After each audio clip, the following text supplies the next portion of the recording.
basarnos en el Segunda de Crónicas, capítulo 10. Vamos a tocar un poquillo apenas lo que es la división del reino de Israel, pero sobre todo va dedicada a los jóvenes y padres de familia. Me van a perdonar, pero va a ser una parte de una prédica narrativa, pero una segunda parte muy actual, que me ha costado ponerla, pero he sentido alivio cuando la he puesto finalmente. Entonces empezamos haciendo un breve recreación del contexto antes de entrar al capítulo 10. En el capítulo 1, nosotros sabemos que Dios le da al rey Salomón toda la sabiduría y ciencia que el mismo rey Salomón pidió.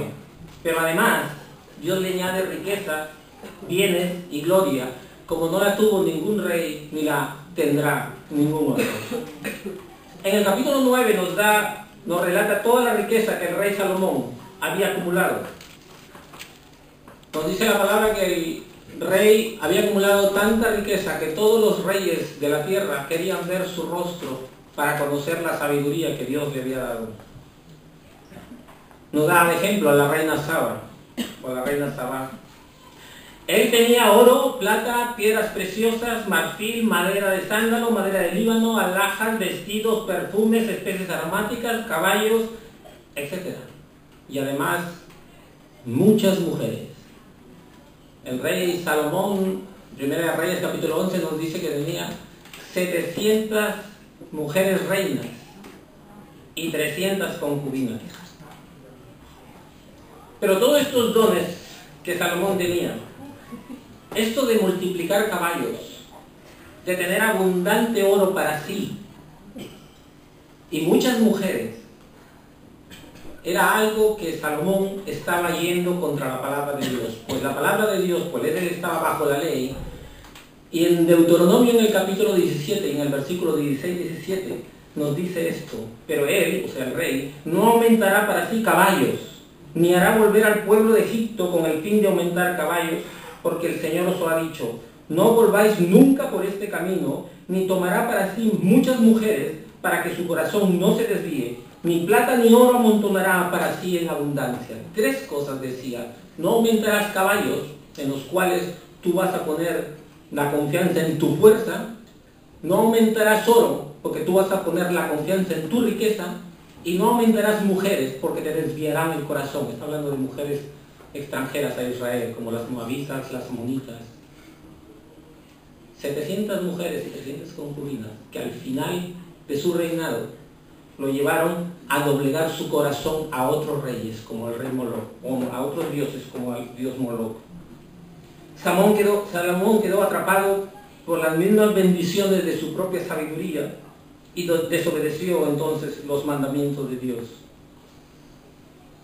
Es importante saber, muchas veces pedimos bendiciones y Dios nos las da, pero o no la sabemos tomar, o la tomamos de una mala manera, que esa bendición nos puede traer desagrados.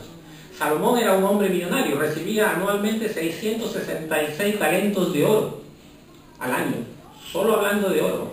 Esto equivale a unas 25 toneladas y según los expertos, y teniendo en cuenta devaluaciones y etcétera, dice que esto equivalía más o menos a 297 millones de euros de ingresos, solo en oro.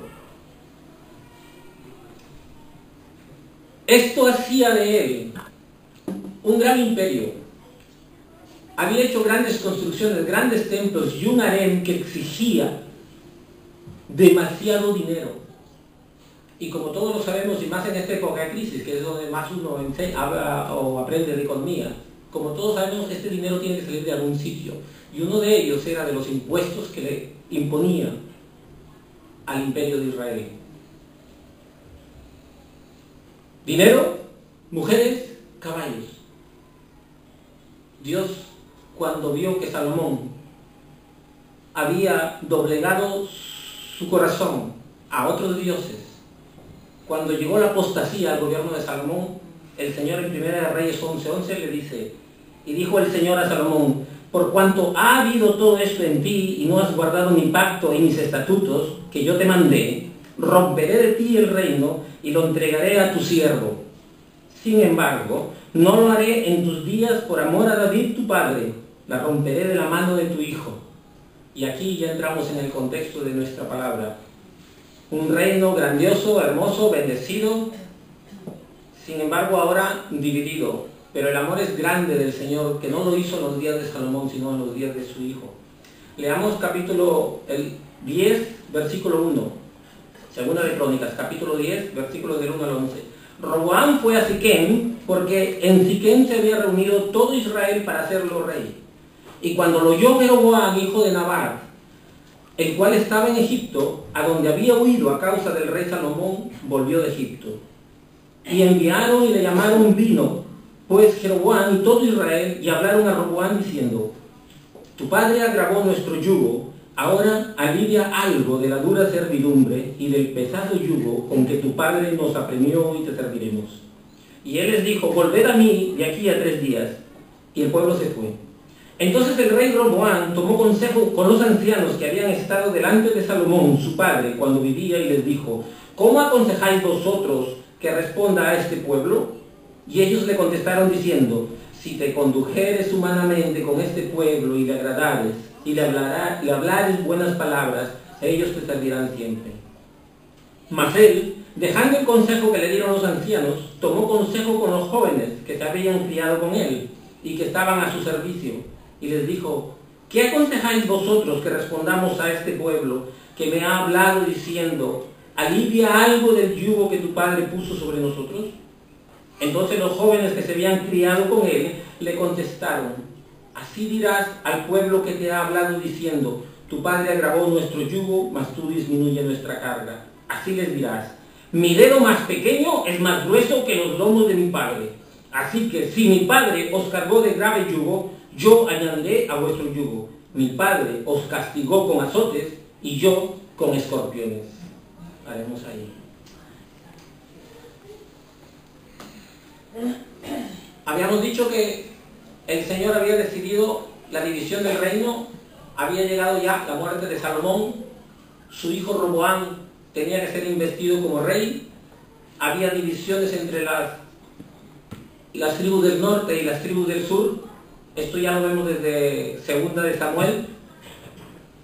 Entonces el rey Roboam va a Siquem, que es una ciudad que está en el reino del norte, va a Siquem porque él quería asegurarse de todo el pueblo de Israel. Pero al ver el pueblo de Israel que sus impuestos, que la carga económica sobre ellos era demasiada, van y le piden en clamor al rey, o antes de ser rey. Sin embargo, llaman a Jeroboam. Este Jeroboam estaba en Egipto. Este Jeroboam, un poco desconocido para nosotros, era un hombre, si se puede decir, hasta pobre. Nos dice que es un efratita, que era hijo de una viuda. Era un hombre que no tenía linaje de rey, no tenía dinastía,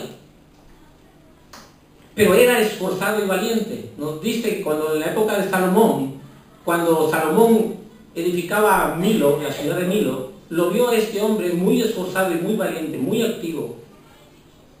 Y por esa actitud de este hombre, lo puso como encargado de la casa de José. Y un día saliendo, os dice la palabra en Primera de Reyes, un día saliendo fuera de Jerusalén, se encuentra con el profeta Ahita, silonita. Y el profeta tenía una capa nueva, y estaban los dos solos, dice la palabra.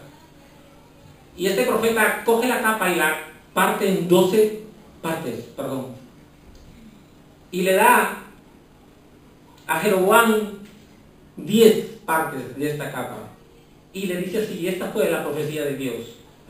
Y le dijo, esto está en Primera de Reyes, capítulo 11, versículo 31.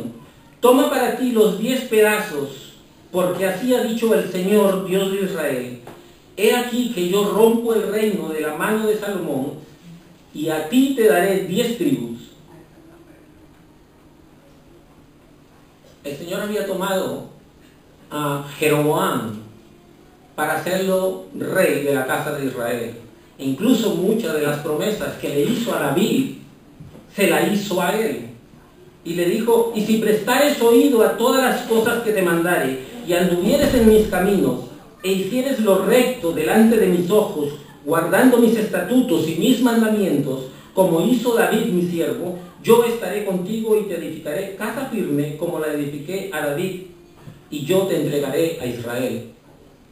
Si este hombre hubiera obedecido todo lo que el Señor le había dicho, todas las promesas se hubieran hecho, y ahora mismo estaríamos contando realmente otra historia de Jeroboam. Pero ¿saben qué pasó con este hombre? Este fue el primer rey de Israel, y como lo cuenta el Señor, fue el peor rey de Israel, porque al final de la historia, ya me estoy adelantando demasiado, este hombre llevó a la apostasía a Israel, y en Primera Reyes 16 veces lo nombra como aquel que hizo pecar al pueblo de Israel. Cuando leemos Reyes, vemos dos reyes de los cuales hace referencia el Señor: al rey David, que era conforme al corazón de Dios, y a Jeroboam, que hizo pecar a Israel.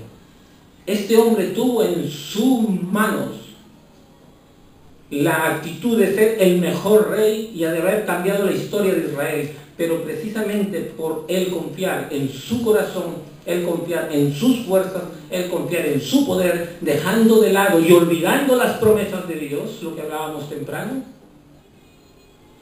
perdió toda oportunidad divina. Grande es recordar siempre las promesas que el Señor nos ha hecho. Grande es también recordar de dónde nos sacó el Señor y qué promesas nos ha dado y qué trabajo nos ha dado. Porque cada uno aquí tiene un trabajo para hacer, dentro o fuera, pero tiene un trabajo para hacer. Este hombre pudo haber cambiado la historia de Israel, sin embargo perdió su oportunidad. Fue por eso que él, sabiendo esto, vino de Egipto, porque cuando él lo supo, no fue cuerdo. Seguramente le dijo a otros. Salomón llega a enterarse de que él iba a ser rival de Roboam, su hijo, cuando él muera, y entonces Salomón lo busca para matarlo, y él huye para Egipto. Muerto Salomón ahora, entonces él regresa. Y probablemente los ancianos lo hayan llamado y lo ponen como líder a él para que vaya a Roboam y haga esta exigencia o este pedido.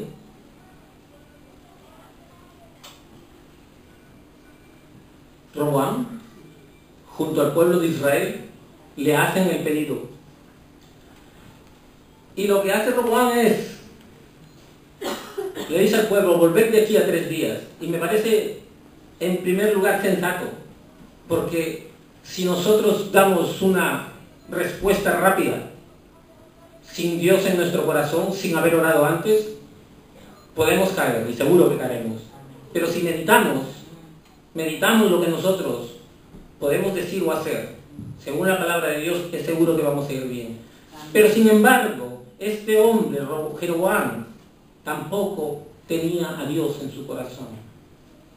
Su palabra que dijo: volved de aquí a 3 días, me da la impresión, no lo dice la Escritura, pero me da la impresión que fue una especie de arrogancia, y esto lo digo por las cosas que vienen después.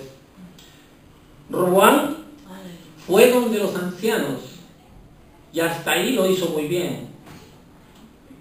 Dice el Señor que los ancianos tienen sabiduría.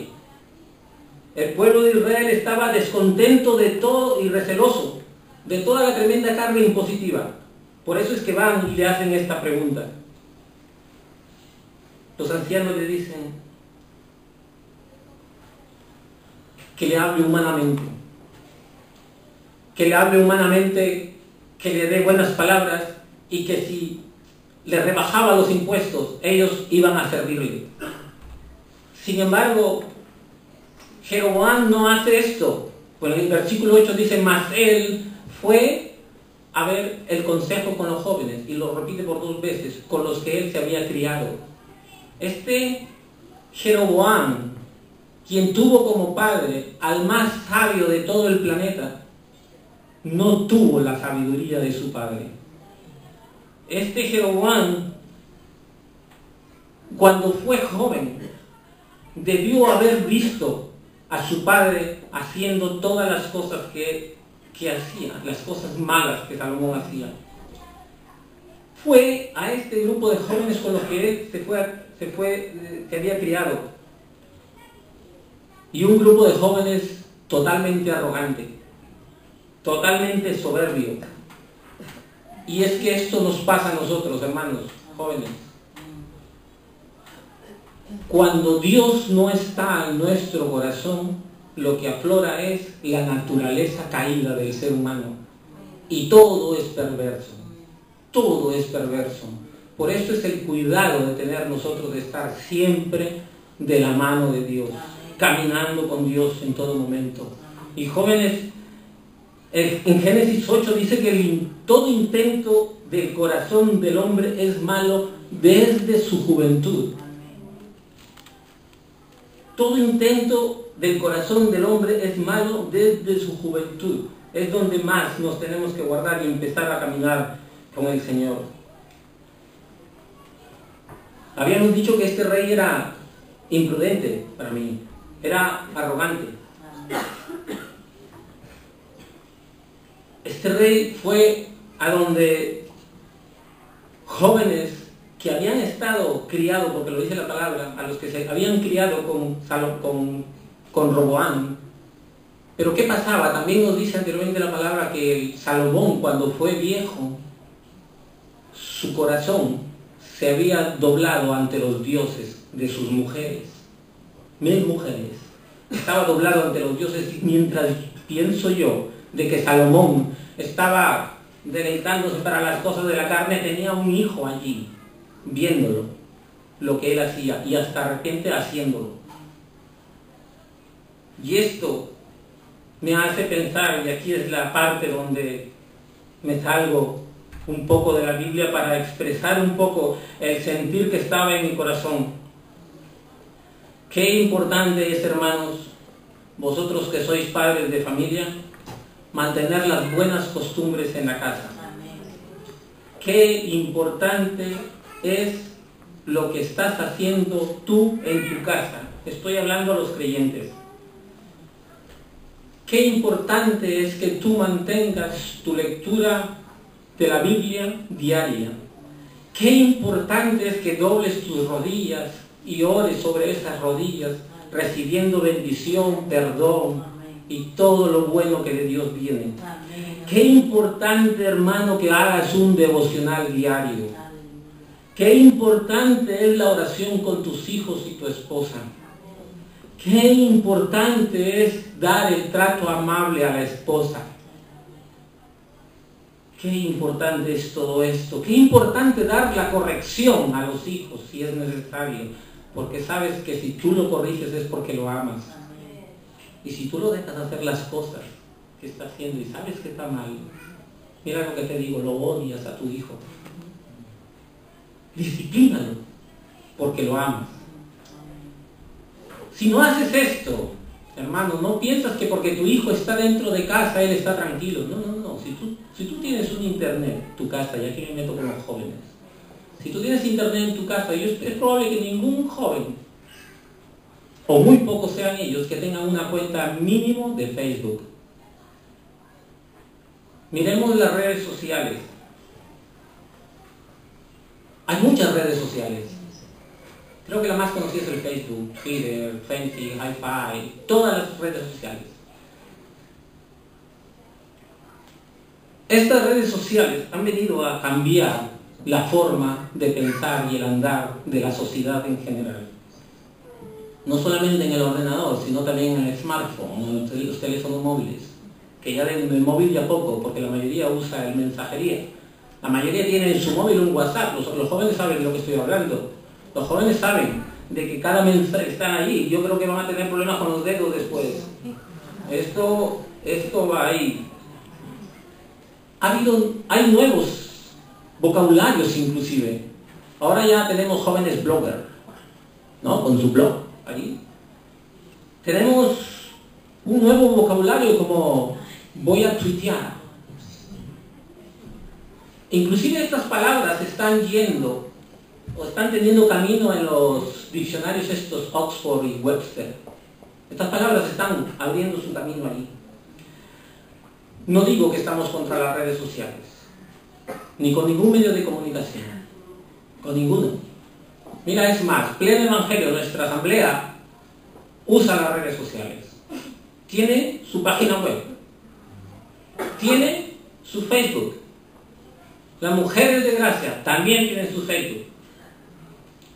No estamos contra las redes sociales. La Iglesia universal, la Iglesia entera. Yo me nutro de muchas redes, de muchas páginas web de otras iglesias también. Pero están ministrando a un pueblo, están alcanzando a un pueblo, al cual no la tienen al costado, pero cuando el joven en cualquier parte del mundo enciende su ordenador y llega a una página web del pueblo de Cristo, se va a edificar. Hay gente de otras iglesias con muchos recursos económicos y dan recursos gratuitos a personas en el mundo entero que no tienen esos recursos y se aprovechan. ¿Estamos contra las redes sociales? No. No estamos contra las redes sociales ni contra ningún medio de comunicación. Pero sin embargo, en las redes sociales, si no te voy a decir nada de esto, encuentras muchas cosas malas. Encuentras pornografía, encuentras todas estas cosas de las cuales no voy a hablar. Las cosas gruesas no voy a hablar. Pero sí tengo que hacer entender y llegar a hacerles el alcance de esto. Hay 4 cosas de las cuales quiero hablar un pelín y por favor me perdonan por esto. Las redes sociales tienen el potencial para fomentar relaciones superficiales. Los expertos le llaman relaciones delgadas. Alguien dijo, tengo 700 amigos en el Facebook y estoy comiendo aquí solo.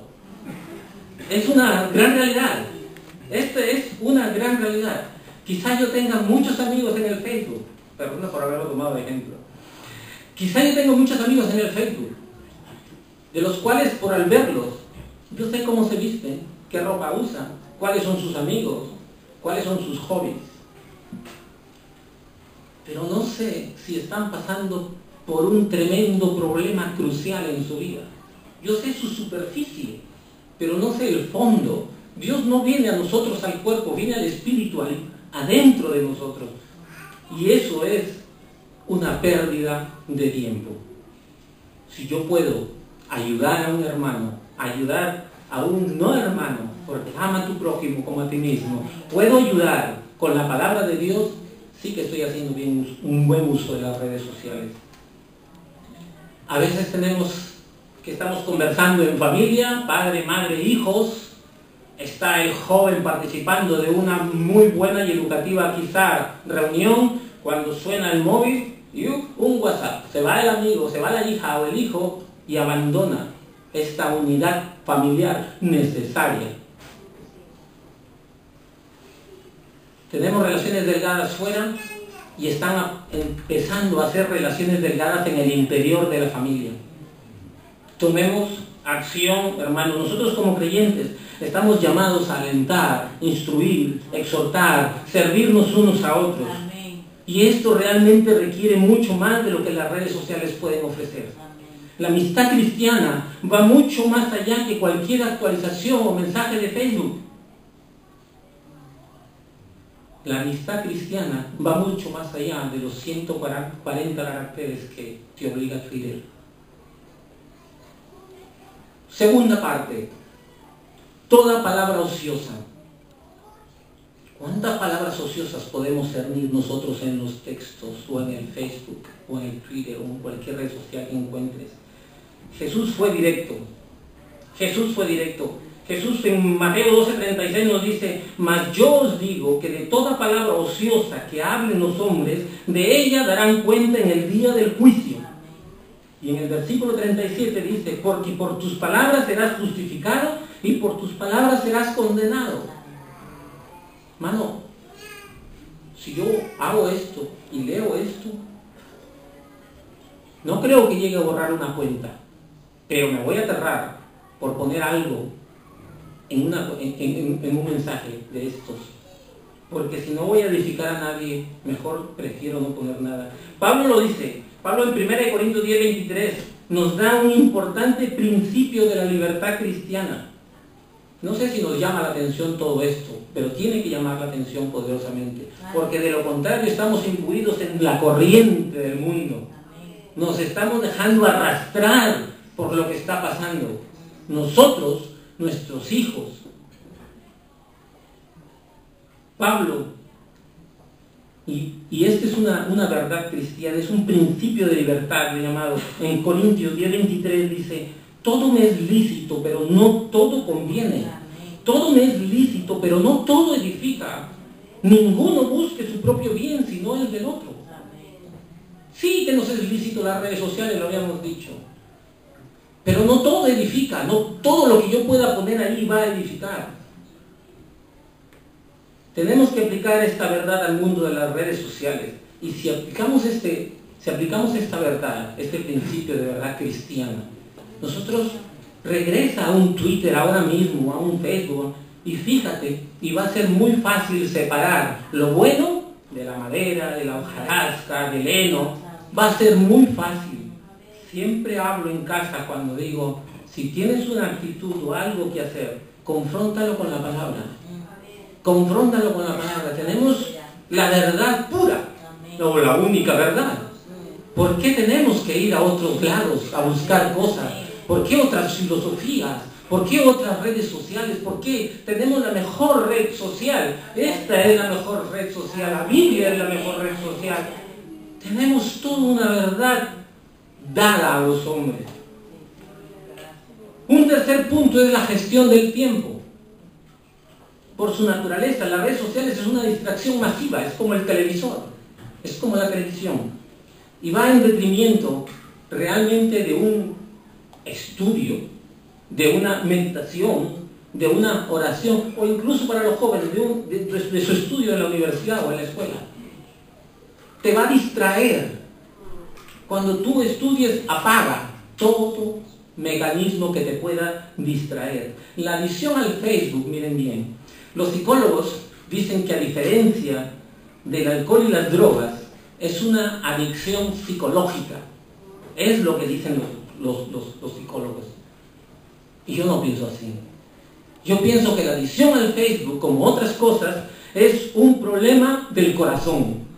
De toda cosa guardada, guarda tu corazón, porque de él mana la vida. Si en mi corazón va a existir cosas malas, pues me va a traer lo malo. Me va a traer toda cosa mala. La red social, el Facebook, el Twitter, la televisión, todo. Es el problema del corazón, no es problema psicológico. La palabra de Dios es viva y eficaz y sirve también para la actualidad. No sirve solamente para el antiguo pacto, también para este nuevo y para estos últimos tiempos. Dice, mi palabra nunca morirá. La palabra de Dios es eficaz. Efesios 5:15 dice, mira pues con diligencia cómo andéis, no como necios, sino como sabios, aprovechando bien el tiempo, porque los días son malos. Esta es una enorme exhortación que nos hace Pablo, que tiene implicaciones muy grandes para la vida de todo cristiano. Y por último, y para no cansar,